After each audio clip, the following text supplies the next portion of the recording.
एकरा खिलाफ में सबसे पहला बोले वाला हमारा बिहार से पैदा भइल। बिहार से बोली उठल, केकर बोली उठल? मंडल आयोग सन 1979।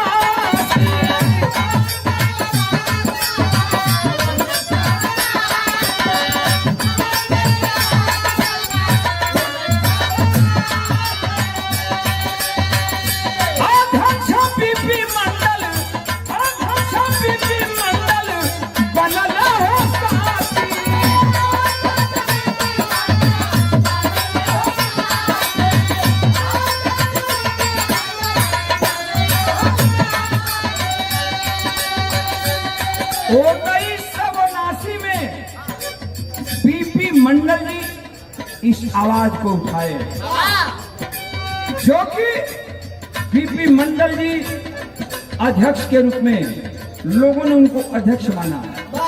ऐसे लिखल गई मंडल आयोग सना 1979 अध्यक्ष बीपी मंडल बनल है।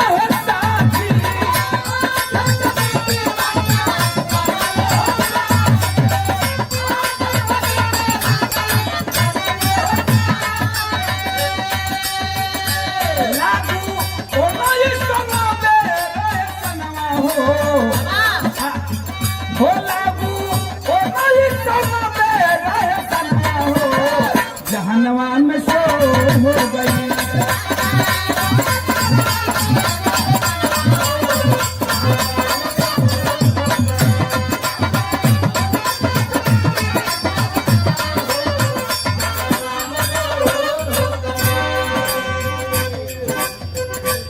एक कानूबे का पुरस्कार सोनू कुमार भैया प्रजापति। बहुत बहुत आपके प्रणाम बा, मालिक सुखी रखे। इतने ना अब ज्यादा हम भाषण देव का देर हुई, आप लोगन के नुकसान हुई। डेट वाइज हम बतौले जाता नहीं, याद कर लिया कि हम गलती कहता नहीं कि सही, और ना तो यूट्यूब गूगल खोल के देख लिया कि हम गलती गौली हैं कि सही गौली हैं। 14 अगस्त में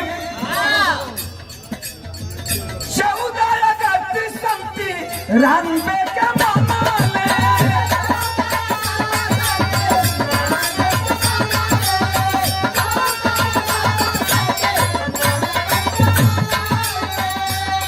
14 अगस्त 1993 ओबीसी के गठन भई। और हुआ क्या? 14 अगस्त 1993 का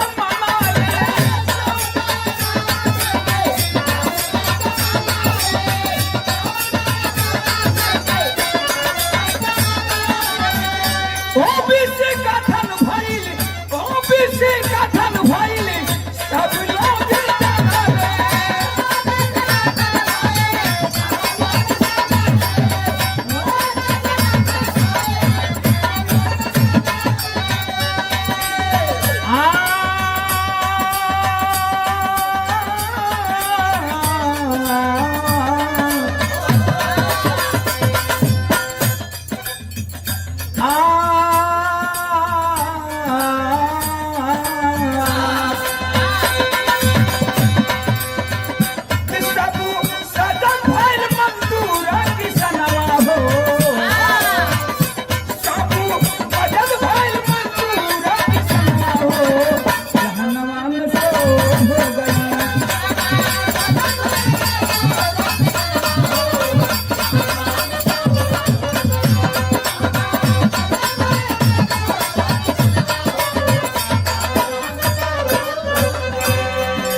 ओबीसी के अध्यक्ष के भाई इहो जान ला लोग कि ओबीसी के अध्यक्ष भाई के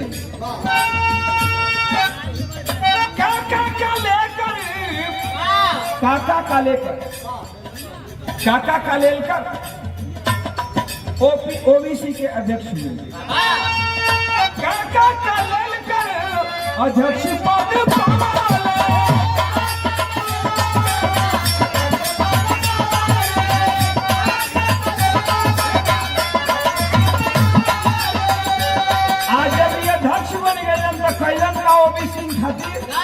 ओबीसी खातिर का कैलन काका कालेलकर 340 अनुच्छेद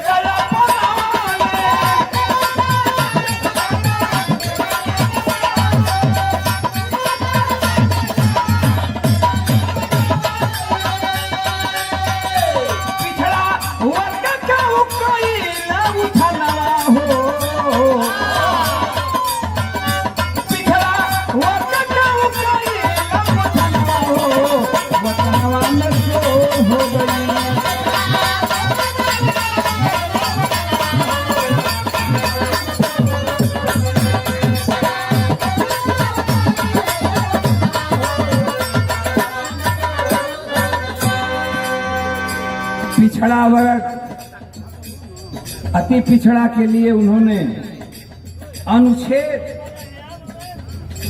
340 को अपनाया और लागू करवाया।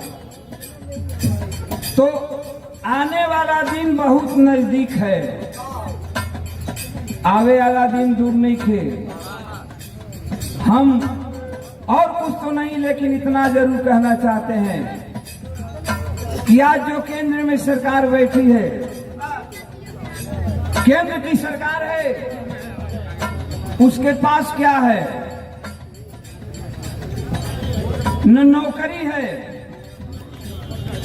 न मजदूरों के लिए काम है।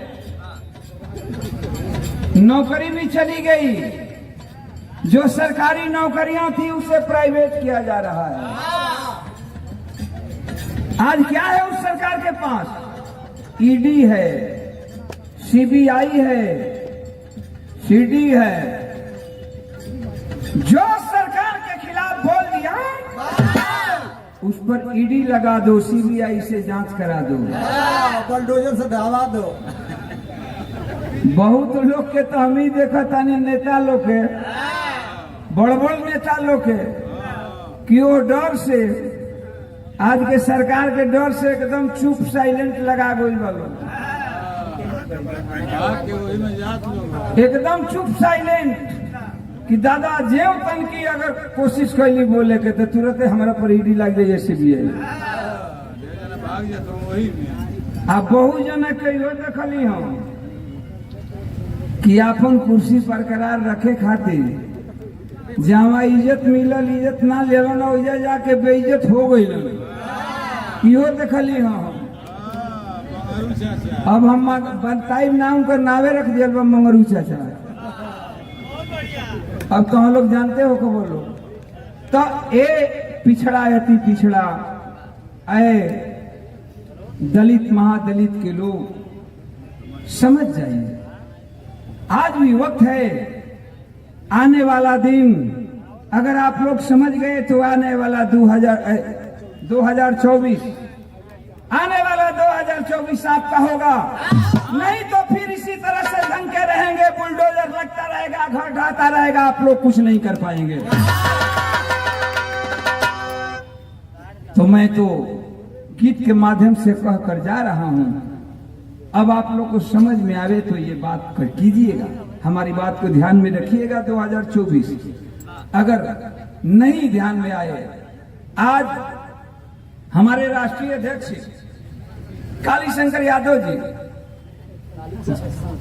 कालीशंकर यादव भैया इतना ऐतिहासिक बृहद प्रोग्राम, ऐतिहासिक प्रोग्राम करा करके आज लोगों को संदेश दे दिया